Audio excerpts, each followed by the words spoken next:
Andy, welcome to the NBRA Podcast, and it's a pleasure to have you on. And I think you've got quite an interesting story to tell through your career and the development of your entrepreneurial skills in, Crash Assessor and the Silverster body accident repair. So if we crack on with, can you tell me about Andy Watson and Crash Assessor?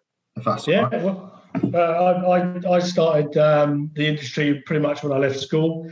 I've done various different roles within the industry. I started off as a mechanical technician or mechanic in Germany. So my father was in the forces, so I did a bit of an apprenticeship program over in Germany, working on performance vehicles. Come over to this country, and I was at the time in the 90s, I was kind of overqualified for lots of jobs. So ended up going into like a commercial tyre and agricultural tyre side of things for a very short period. It was rubbish. So did that, went back into the mechanical area, working for a Porsche Ferrari specialist. Nice. I was headhunted then from a local repairer, which was part of a group, to join them, as they said that they saw potential in what I could offer. And that's where my career in the accident repair sector started. And, kind of loved it from there. I went into estimating, did a bit of shop floor experience, went into middle management, and then went into senior role for a large group as well. In 2015, I started up Crash Assessor UK. My desire was to own a body shop, which took a while. But last year we were able to kind of, lucky enough to acquire a body shop. Not in the best of times, but it is what it is.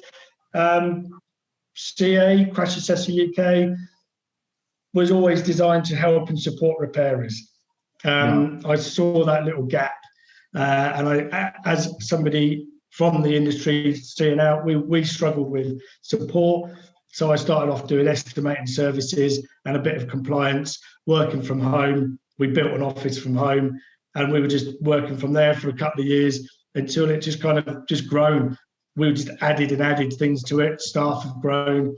And it's kind of, it's great. I love it. I just love what we do. Yeah. So you joined the industry as a mechanic, as did I. Yeah. And this isn't about me, but when did you join the industry? What year was that? Geez. What was that? 90, it must have been 88, 89, something like that. Right. Yeah, it must have been. Because I did sixth form. Well, I was into sixth form because where we were based in Germany.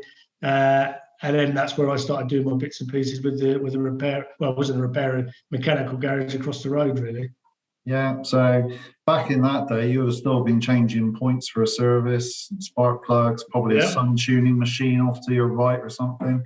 Definitely, So, yeah, definitely. And then we were rebuilding gearboxes, rebuilding engines. Now it's just replace that unit. There's very little people out there that, we've always become fitters. In some respect. But that's where I like the body shop industry is where there's still that skill element involved. In the MET side of things, you've got all your technology that's involved. You've got your different joining techniques in the panel side of things from, all your bits and pieces. Even paint has changed as much as it's gone through, and we're using ultraviolets now. And, there's lots of stuff that's grown and evolved. I think the industry, definitely this industry, is underestimated. Yeah, absolutely. I mean, there is a synergy between the automotive industry and the air industry. So, it's crazy when you think about, we've gone on to carbon fiber in vehicles, and some of the resins that are used, we're using the aviation industry. And I think you're right. Some would deem mechanics as fitters in the body shop, but they're the ones that are messing around with the radars, the lidars, the cameras, and making sure these cars stop properly when they're supposed to stop. So that's right. But yeah, and then you were working on Ferrari and Porsche. That must have been quite interesting, especially the test driving, I'd imagine. it was great because I was a workshop manager at the time as well. So we got to work on some nice, everything from new to real classic stuff.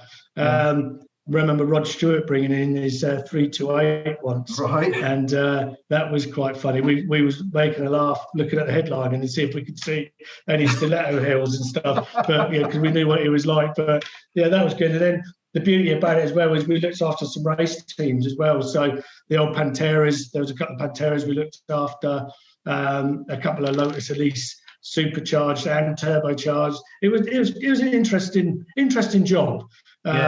But it was fun. It was fun, but it was almost stale, So I think I say when I was coming to the accident repair sector, it opened my eyes up a lot because I didn't really understand it as well as I should have done, I suppose.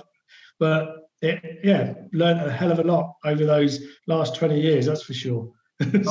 Or 20 plus years. Well, we'll come back to the Crash Assessor and the Bodyshop, but is there any moment or memory in your life that stands out to you? Something that you think was a changing point, something that you think, there you go. Well, to be honest, I've had a lot of things throughout my career. There's been out of work. There's been obviously the marriage to my wife. That was a pinnacle point. I think for most people, it changes their outlook on life and it changes their responsibilities. You almost then are a bit more grown up. We've had kids, which we've got two great kids, which are 6 and 11. So that again was a massive turning point in my life. Again, made me have to realise responsibilities and focus a bit more in for the future. We've had the luck of being able to have a couple of house builds and do stuff that way.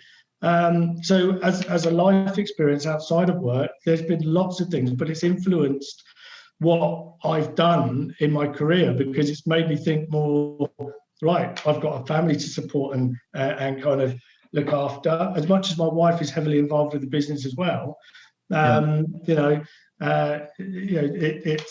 where it is. And work experiences, there's been many challenges within that. Is learning new ways of doing things and adapting to changes. One of the biggest things was the PAS 125 when that was first introduced. For the industry, it was quite hard because at the time we worked for a insurance dominated repair side, so we really had to do it. There's been many good experiences. I've worked with some really good people, and I've had some very good mentors through my career. And if it wasn't for them, I wouldn't be where I am now. So, I appreciate everything they've done for me. That's old bosses, that's even people I've sat beside in work bays, just all sorts of people I've met. The experiences have been fantastic. So I'm glad you touched on that. So who has been the biggest influence work-wise in your life? If you care to mention. There was two really. Early on in my career, I was a guy called Dave, and this was in a mechanical kind of place. He saw potential, I suppose, and put me on loads of training courses and took me out for a few Friday night beers, which probably wasn't a good idea because that was painful because he could drink. But at work, he pushed me, he nurtured me, he always saw something in me, which was great, which put me into a management role from being on the shop floor into a management role, and it was really, really good. And then after that, my stint at Rainbow Bodyshops, we had Andy and Earl, who were very, very good to me. They gave me a lot of chances, a lot of opportunities. They let me run with a lot of stuff.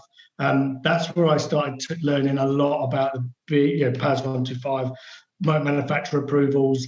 That's where we were kind of looking into trade. So I was more into started off as an estimator there and ended up coming up as their operations manager, and was fantastic. They really we had our ups, we had our downs, but they believed in me and they gave me a really good opportunity. So that's where I was with that.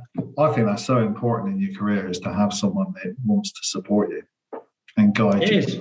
Yeah, we try and do it now. So people that work for us, as much as it's harder, the more people you get to work with that work for you, because you can't spend the time you would like to on every individual. But I do try and spend time and talk, and we have regular kind of catch-ups, and we talk about how we can move forward. So I think it's very important to mentor people. I think having apprentices within the business is key. I think they bring value to the business, definitely at this time. If you've got keen people, keen apprentices working for you, we've got a guy that I trained years ago that works for us now, who's come on board as a manager.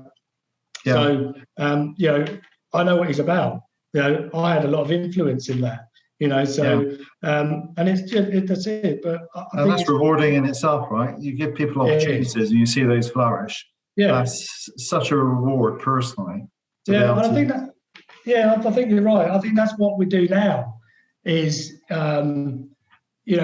what us as a business, we with some of the things we do, the reward isn't the payment. It's the result that you get from helping somebody out. We're in business to make money. Everybody is, but it's not the be all or end all for me. It's I get satisfaction from seeing results that we were able to deliver the right thing. It doesn't work for everybody, but most of the time it does. So good, may it continue. So another one: is there an achievement or contribution that you're most proud of? And this can be business, personal, whatever you want to pluck. There's been lots, but I think if you go back to early days is when I achieved my ATA. I was one of the first people to set the ATA VDA, right? And back then it was very tough.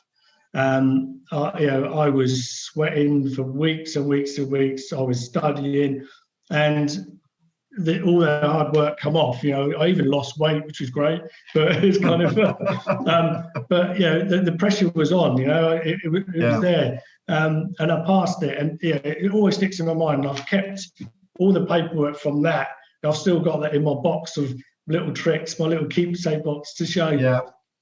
That was an achievement. As much as I've done City and Guilds, and I've got City and Guilds qualifications before, it was all right, but it was almost working. It was good. It was a good achievement. But this was at a certain age that I hadn't been to school for a while. No. And it kind of was a massive achievement. Then obviously with getting involved with the PAS 125 and installing that into the group, into Rainbow as well, which is great. And having audit success time after time after time. That's an achievement, because it's not easy, and it's not just you that does that. It's all about getting everybody on board, the team on board, the managers on board. Teaching people new things. Like they say, you can't teach an old dog new tricks, but we had to. And we did, and we made it work. It was a challenge, and it was fantastic. That really for me is a massive achievement in its own. I enjoyed that. It was really good. I can remember PAS 125 coming in, and it was hectic to say the least, wasn't it? Yeah. And it was panic stations, because the insurance companies wanted it in. They wanted it in a tight time frame, and there was all this training for the technicians. And even when your technicians were trained up, there's the whole compliance in the background, the back office, the records. It's massive. So I fully understand why that's stuck in your mind. And I'm not academically minded, so when someone pushes a test or an exam in front of me, I get jelly knees too. I absolutely do.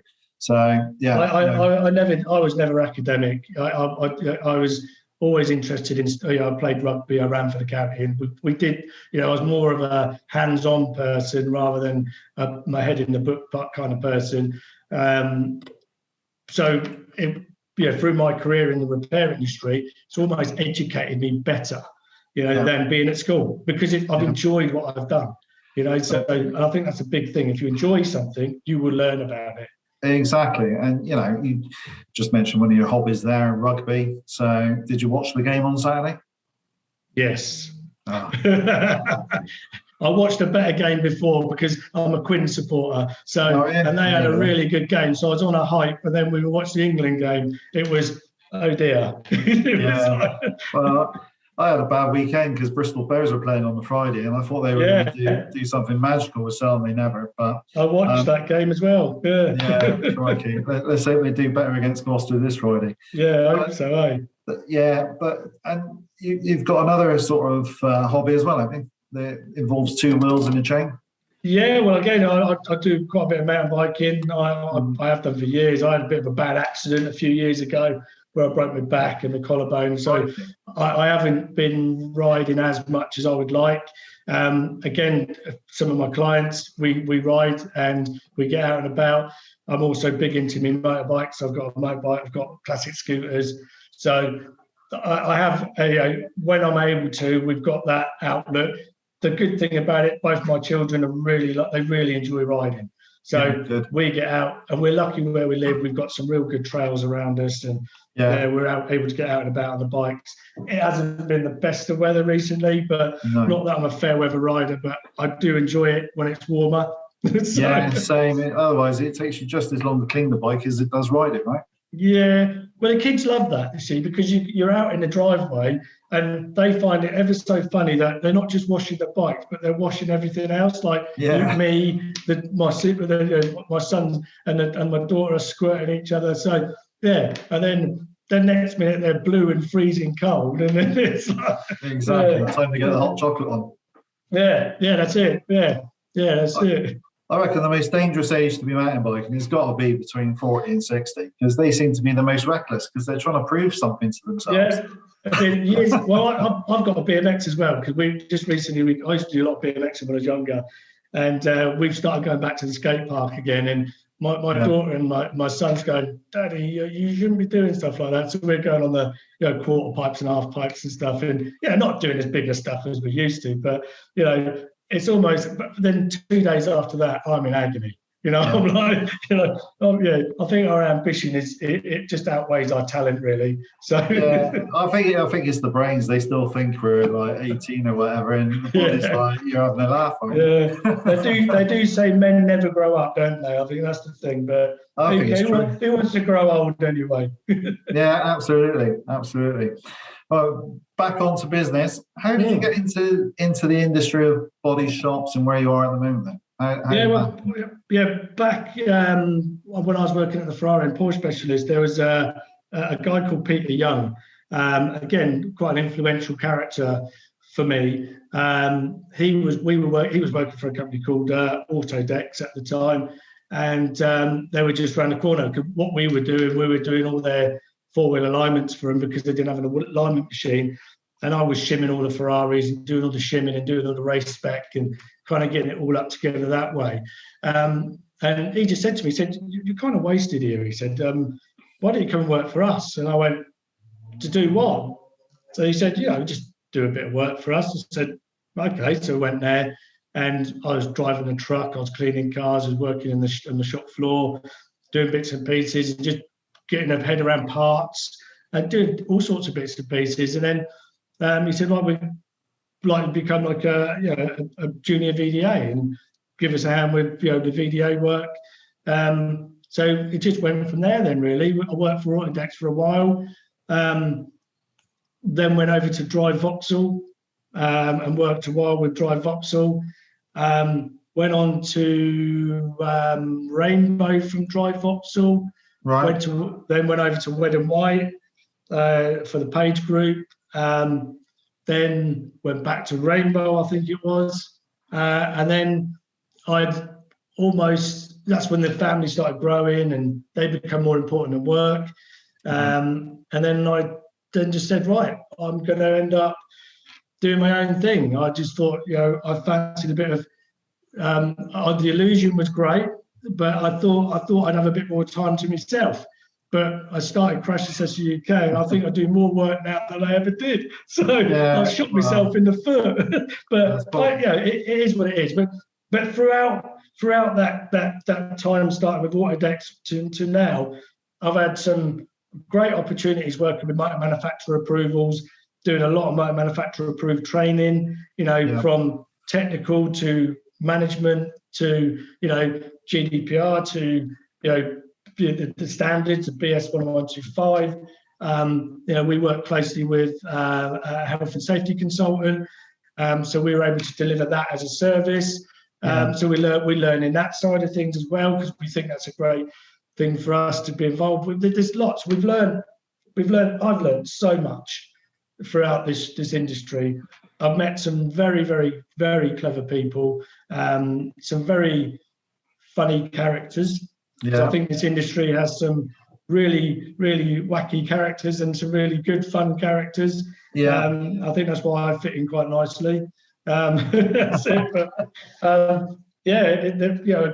got into it from just being headhunted, I suppose, is the way you could say it. So. And that's where you picked up all your experience through the way you've travelled around the industry quite a bit.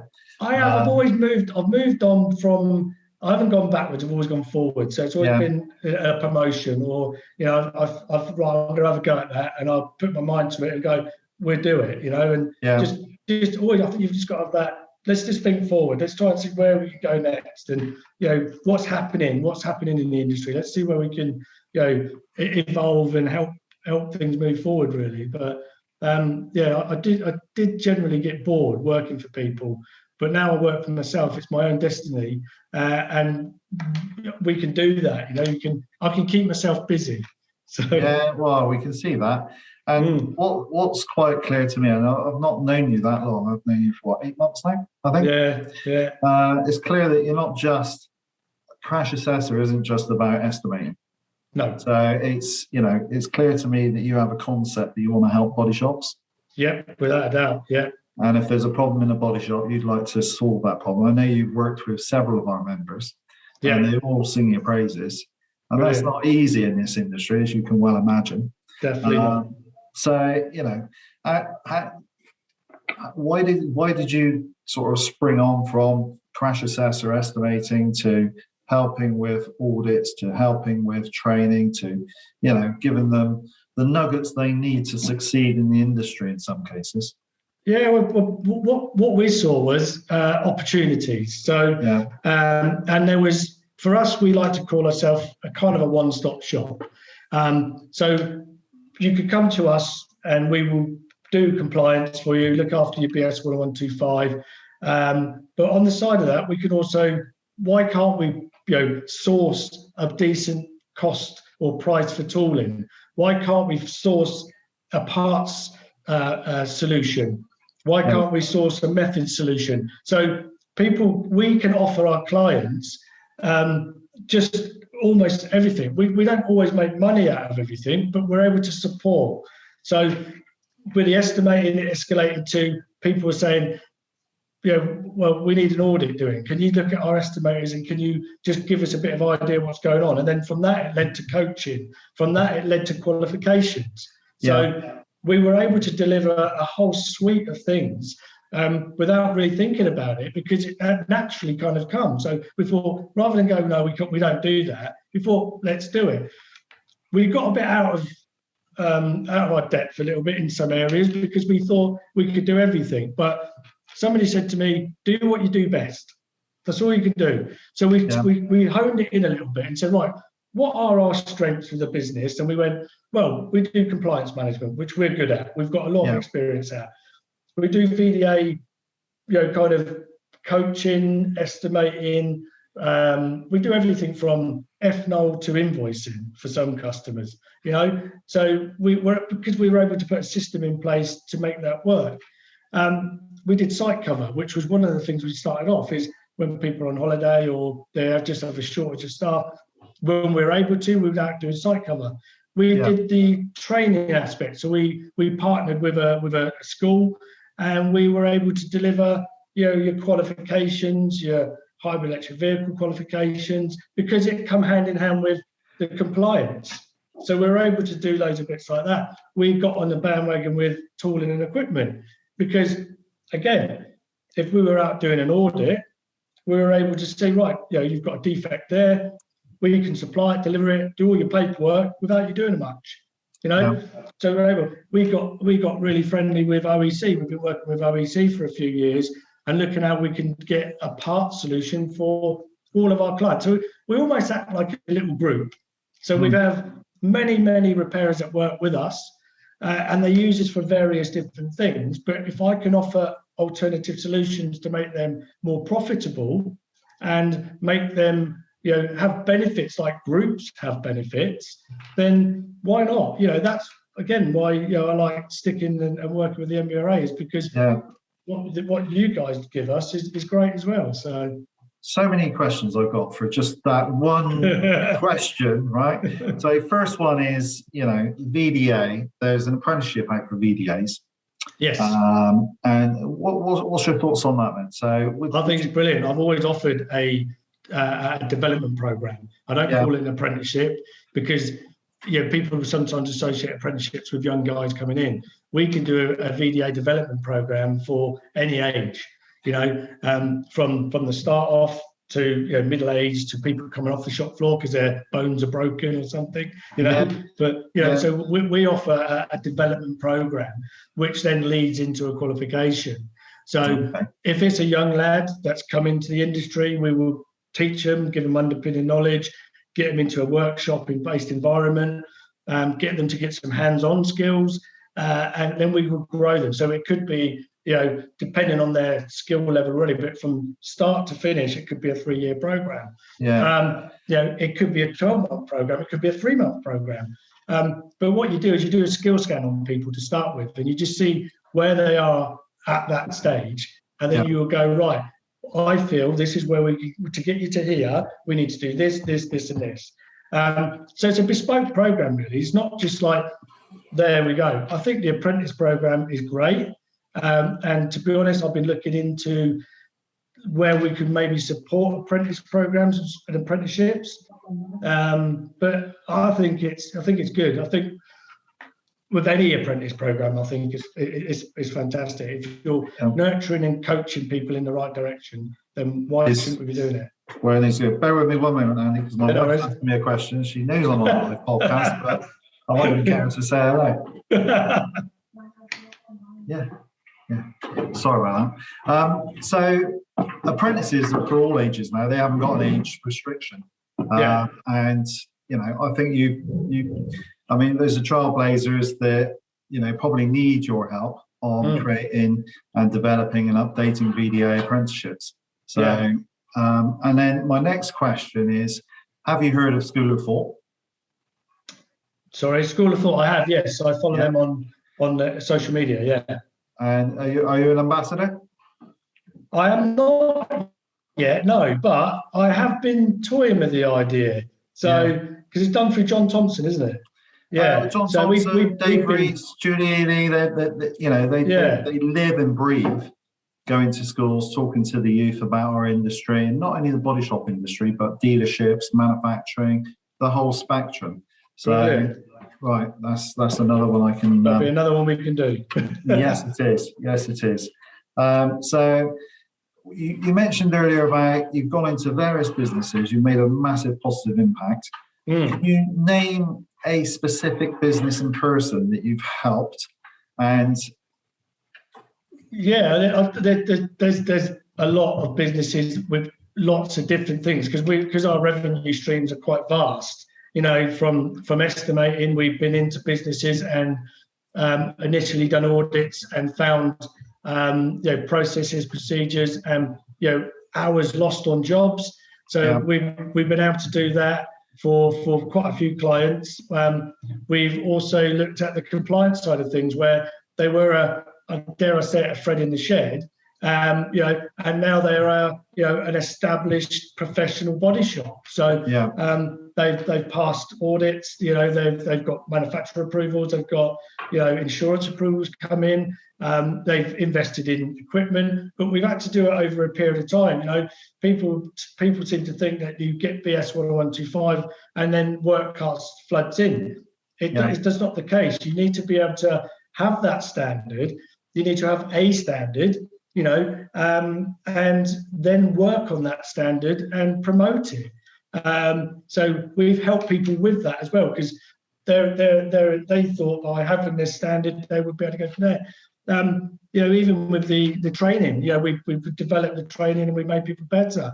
One repairer comes to mind up in London where they contacted me and said, we need a bit of help in our estimating. We don't think we're making enough money on the jobs. Can you have a look at it? And we normally go, okay, we're doing audit. Let me dial into your estimating system. Let me have a look at, we normally sample about 10 jobs, and we have key KPIs, that we will observe, not just knowledge based, but how they presented the estimate. We went to them with the findings, and because it was two brothers that owned the business, one was estimating, one was workshop manager and stuff, and they went, you may as well do all our estimating for us, because one, it's going to free us up, you make us more money, you talk to our customers, you talk to the insurer, you're a really good ambassador for us as a business, and we've been working for them for over 2 years, and we now do training for them. We're looking at compliance management, and so on. And that's just one customer, and there has been, there's loads. I could mention lots. If they look on, there's lots of people that we work with, and there's lots of kind of feedback that these customers are giving us, and you can see that on our website. You can see it on the NBRA supplier member website. There's lots of information from other repairers that back up what we do. We don't get it right all the time. We're not perfect. We're only human, and we do try our best, but we don't suit everybody, and that's what there's other people out. If we were to suit everybody, the place would be boring, because we're all human, and that people like other things. So that's what it's about.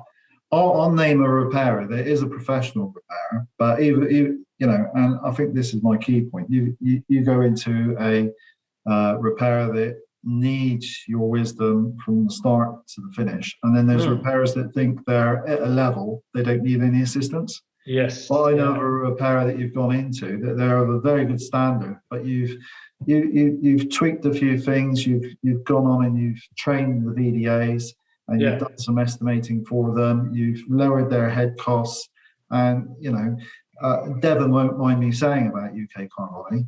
Brilliant. You've gone in there and you've opened a few eyes, and you've made savings.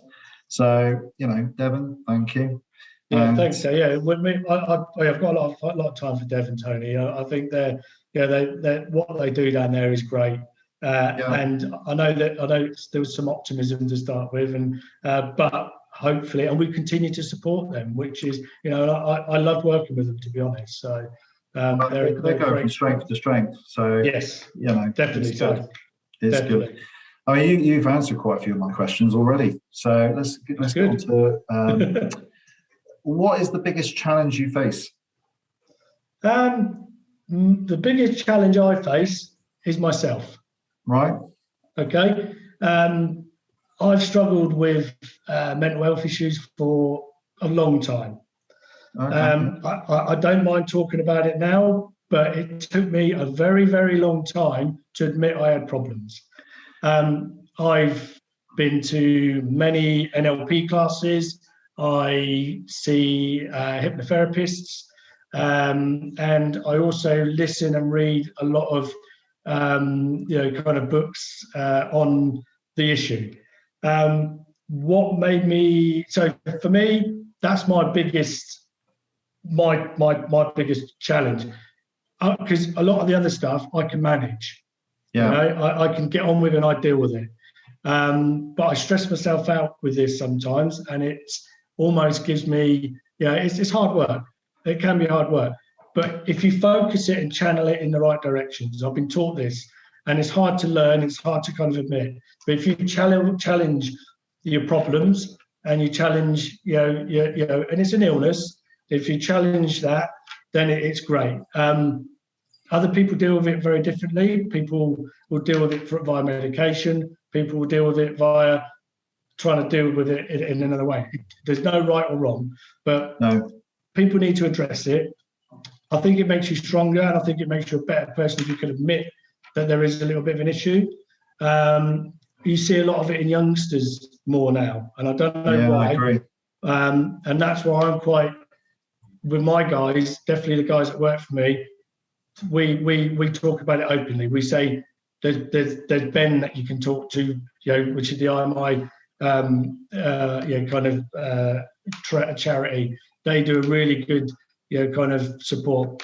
We've got health packages within the business which includes that sort of support.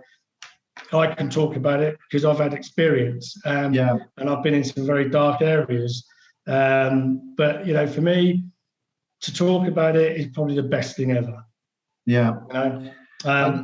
It's sometimes a tricky subject, but it shouldn't be, right? No. And it is one of the questions I was going to not ask you, but just bring up in general. So I'm glad you proactively did. And I think there's lots of people out there with similar issues, and I think I'm probably one of those, which, I think you're right about the youth, because they've got such an expectation. They've got social media just wrapping themselves around them, and they get, well, I don't know, it just seems to be exasperated through the lockdown as well. Yeah, definitely. Yeah. So, we've been speaking to a few, because some of my customers have become quite good friends, and we talk about our children, and we talk about, definitely through lockdown and the peer pressures and stuff. I think we were better from our age. We didn't have all of that as much to deal with. My father was in the forces, so we had peer pressure depending on status in the army and stuff. So we were always driven to do certain things, and sometimes that didn't work for us. But the kids these days, they've got that social media, they've got Minecraft and Roblox, and people kind of interacting, and because they're hiding behind the screen, they can be quite nasty, which gives people, definitely youngsters, it gives people, a paranoid kind of state of mind, and should I act like that? Should I not? So it shouldn't be like that. It shouldn't be like that. But we, as grown-ups, we should be able to deal with our issues, and we should be able to look out for others, and should be able to spot certain things going on. And when we do see it, we should be able to kind of, we're not experts, we're far from experts, but at least try and point them in the right direction, and help people, because people that suffer have some very good talent, but it never comes out until you get them to talk and you get them to express, because then when their talent is allowed to give out, it's amazing. It's exceptional. And I think the horrible subject of like suicides for males is a high percentage, and I've seen a post the other day on social media saying that talk to me about your problems rather than me read them when they're too late. Yes, which is quite poignant. So I had some experience in that, so it's not very nice. So I think a lot of people have, because the percentages are so high, but it's one of those, and I think Ben is a brilliant charity, and it can help, and don't be frightened to reach out and get help. Is really our message to the audience here. Is talk to people. It's like anything, people that have gambling issues, people who have alcohol problems, or it's an illness, and the first thing that you need to do is admit you've got that problem. And if you admit you've got that problem, and you reach out to people, to the right people, they will support you, and you will. It will help. Will you ever get over it? Not all the time. I'm just talking from experience. But you should be able to control it, and so it gives you a better life. A better quality of life. Yeah, and I think some of these issues, especially with autism and things like that, people expect the individual to change, but that's never going to happen. No, it's the people around that person that needs to change. But that's it. Thanks for sharing that, Andy. Appreciate it.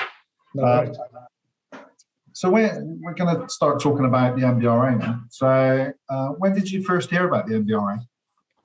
Well, obviously the NBRA has been rebranded, obviously a few years ago, isn't it? So I knew it from when we worked at the larger groups, and it was the VBRA, I believe, with the RMI back in. So we used to have the RMI plaque on the walls.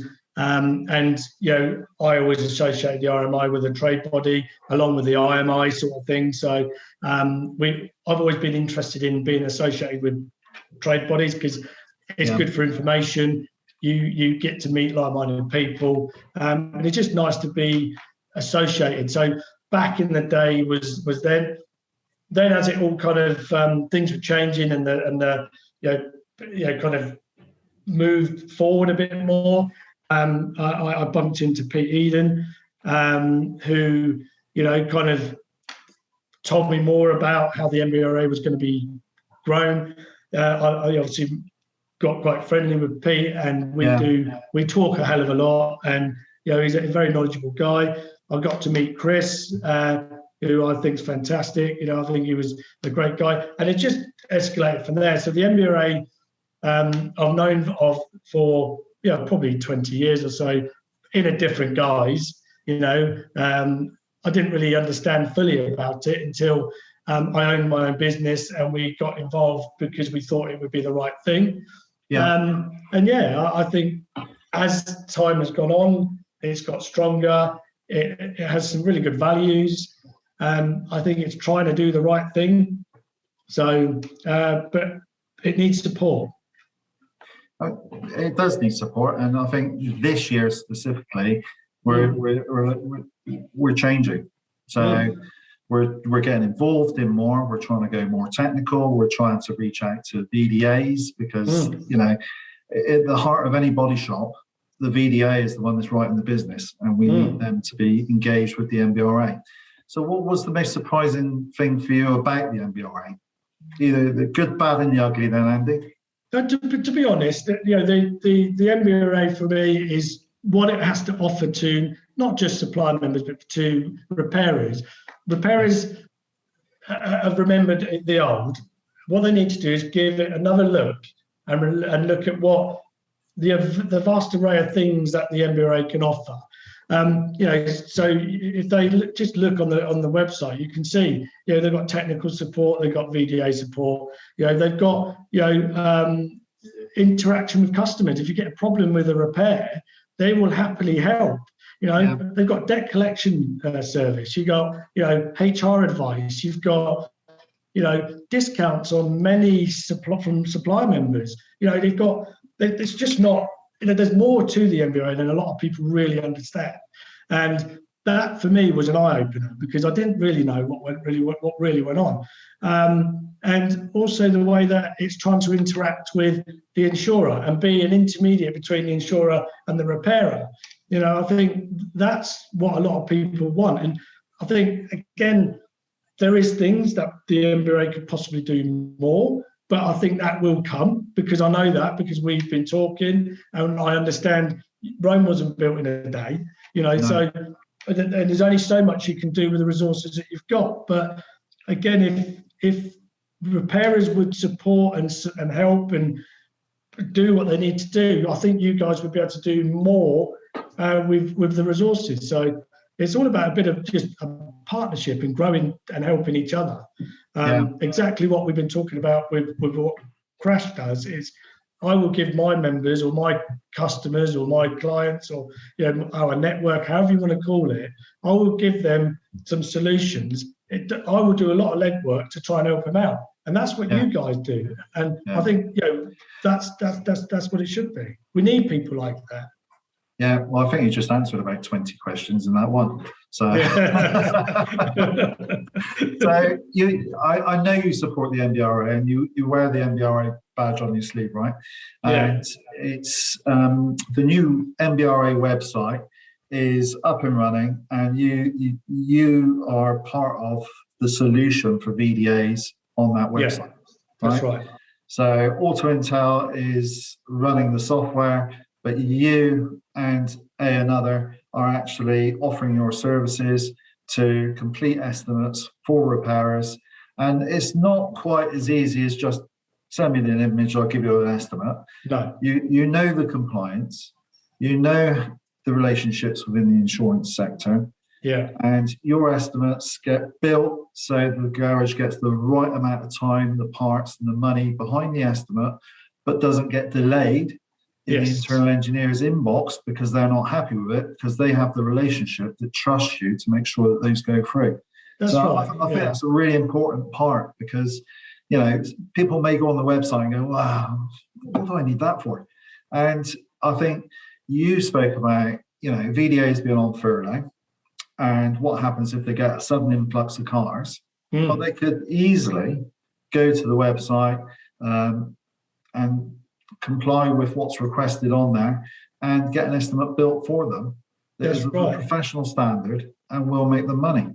And, that could be a cost-saving exercise at the moment. If you have VDAs and they're not busy, then you potentially could put them on furlough, reduce your costs, and then as and when you need the estimates done, rely on that service. Yeah, and I think that's the beauty about it, is it, like you've said, it's an as and when service sometimes. You will need support. People try and do it themselves. And when they try and do it themselves and they don't normally do it, they don't really get the best out of it. No. And if they do, they may go the opposite way and overestimate. But which is equally as bad. We're really focusing again now on and it sounds weird, but we're looking at carbon neutral estimates. So carbon neutral is going to become a big thing. It's something we're really getting involved with our shop, within our business, and our estimates reflect on that, because we want to make the company, the business, money. We want to make them profitable. By selling parts isn't always the best result. But we look at it sensibly. We look at what is it commercially viable to do what we want it to do? How can we work with that? Can we sell more labour? Can we sell green parts? Can we do, just great, because the insurer really wants the best of both worlds. We've built a relationship with insurers because we present an estimate in a way that we feel is the right way. So we present the images correctly. We tell the engineer what we're doing, why we're doing it, when we're going to do it. We say we can save you money here, Mr. Engineer, but what we are doing is making money for the body shop. So there's all these things that people don't think about when they do an estimate. Is they think they can press a few buttons and that produces an estimate, and that's probably being a bit blunt, but it is. No, I think you're right. I mean, if a VDA, if he's got, 6 or 7 estimates in a day, he's got a busy day, right? He has, and I think to do a proper estimate, produce repair methods, research repair methods, look at the estimate and the repair technology, look at the staff you've got to see, can they do what you're asking them to do? Because you've got to understand the business a little bit as well. Look at the contracts that you're working with. They vary. Massive, do you get parts discount? Do you have to pay parts? It's massive. So there's lots of things a VDA has to look at. And like I say, 6 good estimates a day is what you're after. You can have 10 estimates done a day, but you could be losing a shed load of money. Well, that was going to be my point, actually. So if they're happy with 6 or 7 estimates, but then you get an influx, you've got some icy weather and all of a sudden there's 10 or 11 estimates a day, where's the release valve? You either dilute the quality of the estimating, in my view, or, you've got your VDA working stupid hours and they're burning.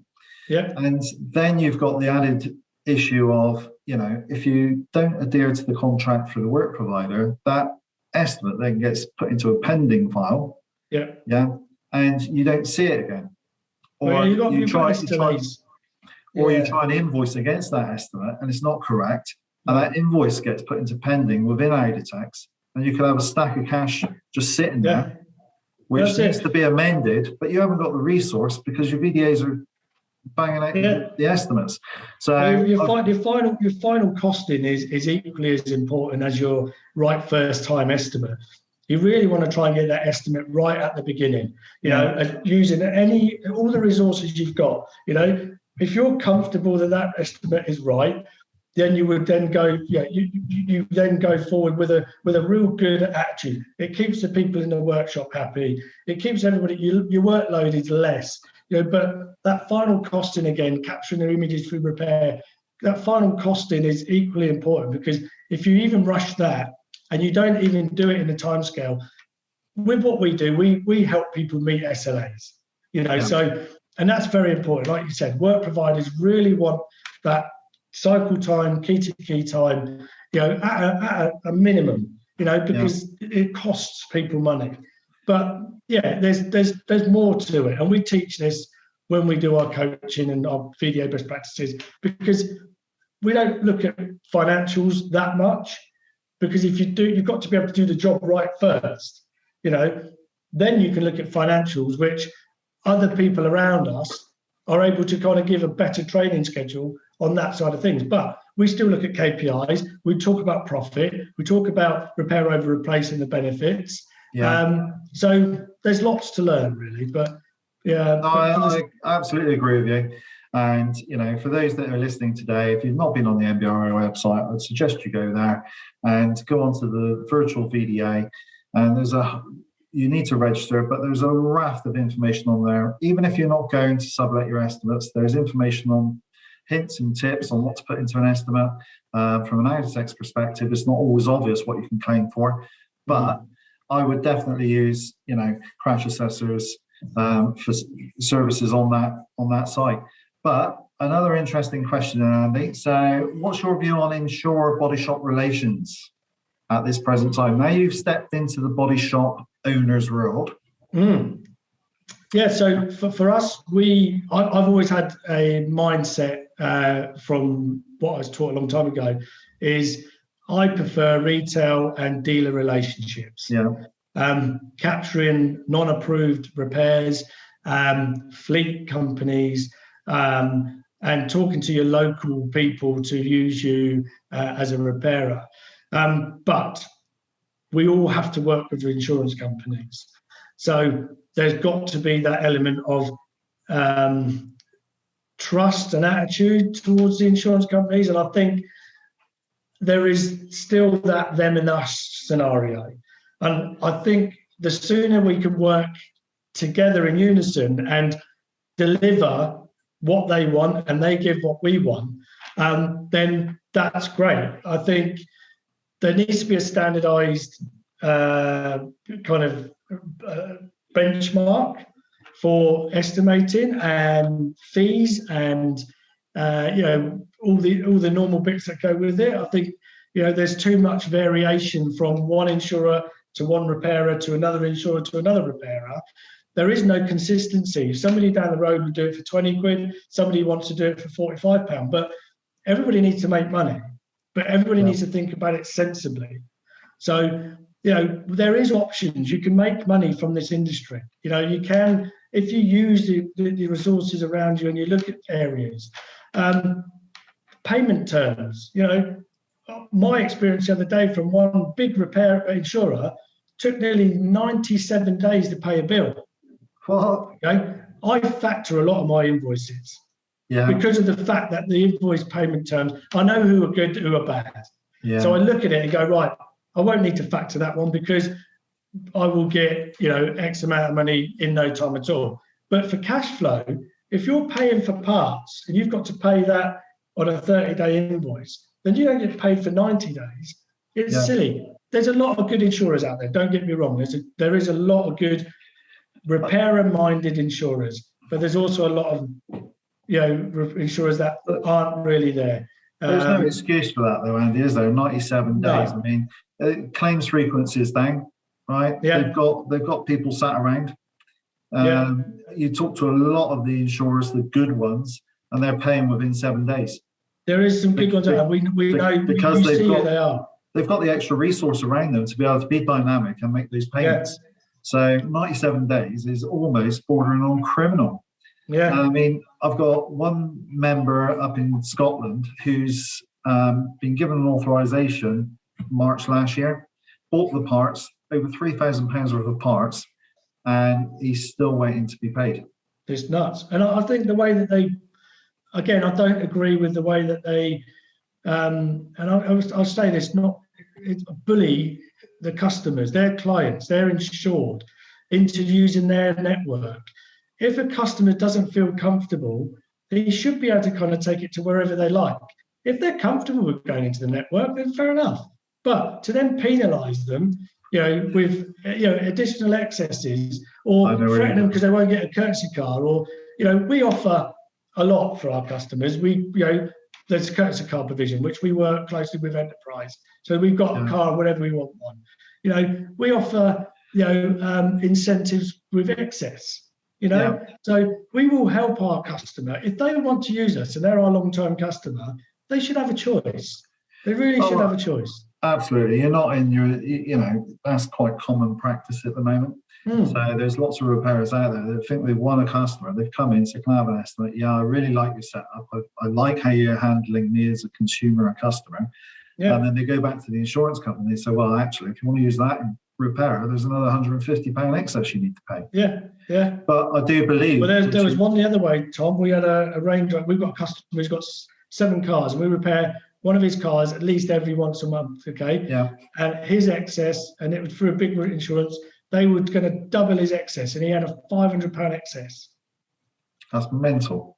Absolutely mental. It almost like we was like, we can do something. We can't do a lot, but because he. You shouldn't have to, though, should you, Andy? I mean, at the end of the day, if the customer has chosen to go to you to get their car repaired and they trust you, and then it won't always happen. But in some instances, they're forced to go to a repairer that they don't really have faith in, and the repair's not quite up to standard as well. Then it all comes tumbling down. Yeah, that's right. And I'd like to think that most repairers offer a good level of service, a good standard. We're all, we don't need BS 125, but we've introduced it into our shop. We've got the backing from the NBRA, and we proudly present that plaque on the wall. And for us, we do it more for recognition and to say more to cover our backs. If the insurer goes, well, you're not BS 125, we go, well, we are. You haven't got a certain welders. Well, we have, because we've got BS 125. Well, you haven't got the right trade. Well, we have, because we do that. So it's almost a bargaining tool for non-approved work, which we shouldn't really have to, but it is what it is. I think when they start arguing about stuff like that, Andy, they've picked on the wrong guy, haven't they? Yeah, well, yeah, it is that. And to be honest, there's great people around you that can help you with solutions. We talk to Tim Kelly, the motor claims guru, quite a lot, and he's helped us out. Yeah, he's very knowledgeable, and he's helped us out. He's helped a few of my customers out as well with sticky situations. So there's people around you. Again, like I said, being part of a network, being part of a body, working together rather than isolating yourself. Work as your mate round the corner is in another repairer, but you want to be working. You don't work against him, work with him. Exactly. Because it works. And again, with that unison, you can end up maybe changing the mindset of insurers, like the NBRA are trying to do. But have a standard, have a benchmark. We all look at ABP price lists. Let's use it. Let's follow that. Well, let's follow that as a guide. I think people try, right? But it's not that successful all of the time. So I mean, we're making inroads on that, but trying to get all parties to the table to discuss it is quite a challenge. It is a challenge.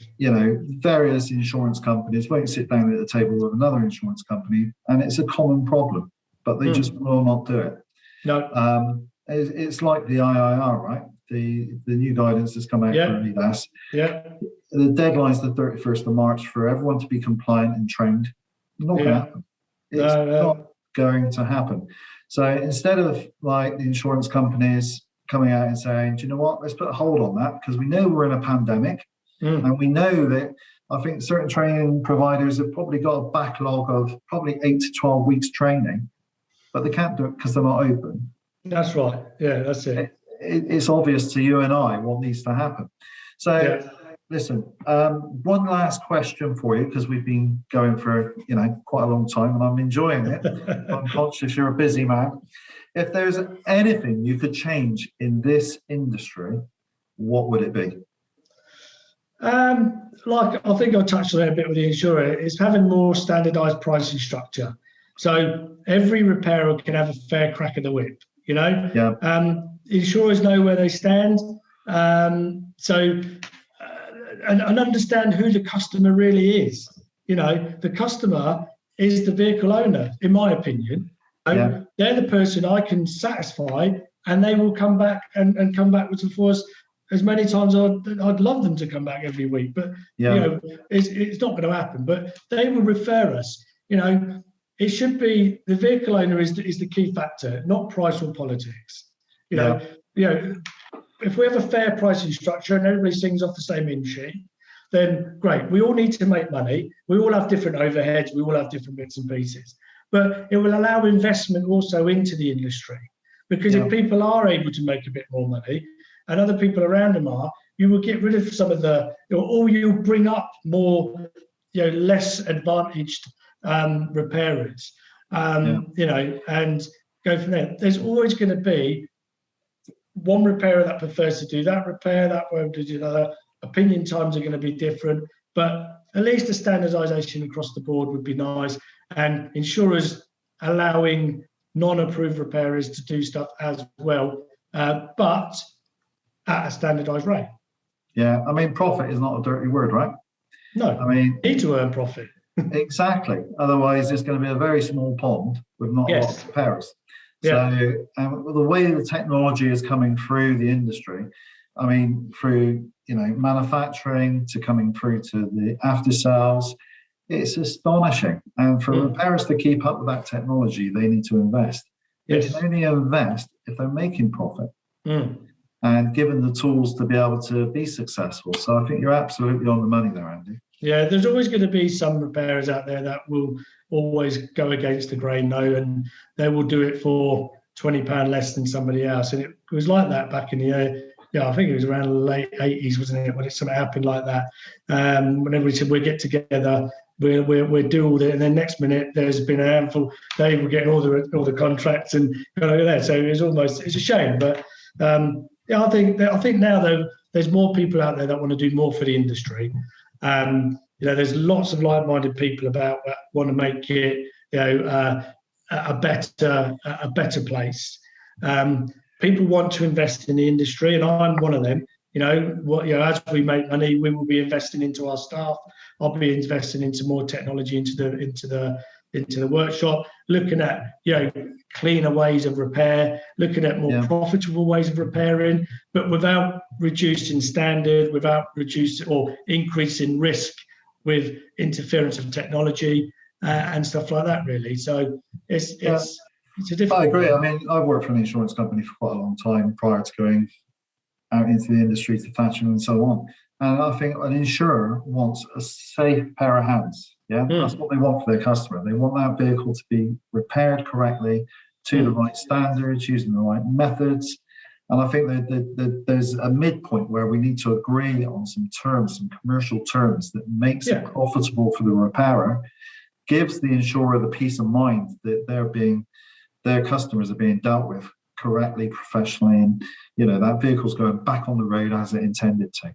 I see. Again, allowing the vehicle to be repaired to 100% of the value of the vehicle. The salvage side of things now is becoming quite bonkers in respect. We had one the other day, and the vehicle was at 40% pre-accident value, and they were going to write it off. And I was like, my God, the customer's going mad. It's like, well, come on, this is nuts.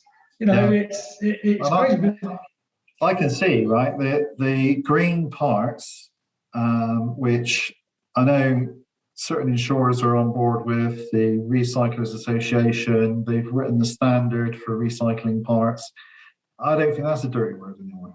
No, so you've got to choose it for the right repair. You've got to make that commercial decision, and you've got to make an informed decision, like a door, a rear bumper, a tailgate, fine. If it comes to suspension and things like that, I'm a bit optimistic on that. I think it's the same with aftermarket parts, right? An insurer would not approve suspension, steering, or anything safety critical.